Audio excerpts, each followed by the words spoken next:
It's also important to understand some additional powers and appropriation supply bills.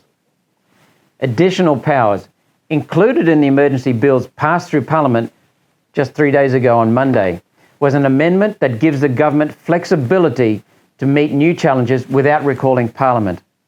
This allows the Minister for Social Security, Senator Ruston, to make changes to the social security benefits the government has announced.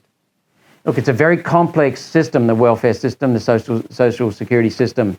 And so we need that in there so that she can cover for any mistakes and fix any mistakes, because it is so complex. This could be, for example, to cancel, increase, decrease, or extend a benefit. It could be to change the eligibility rules for a benefit or add a whole new benefit. That's a lot of flexibility to make sure the government covers the situation. The first use for these powers is the extending of the coronavirus supplement to students, which the government has now announced. That's something we raised and others raised in Parliament. So they've already used this flexibility. These new powers do have a sunset clause.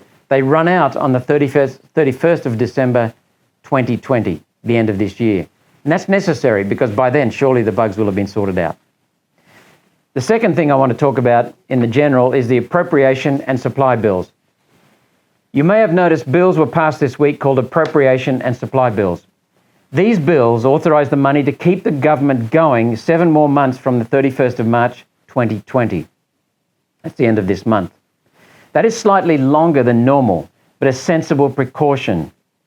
It is important to remember that the High Court ruled that these appropriation and supply bills cannot contain measures, only allocate money that has been authorised by other existing legislation. So it is by the book. So the government has until Christmas to get their budget passed, although at that time they could put through another interim funding bill like the ones that went through last Monday.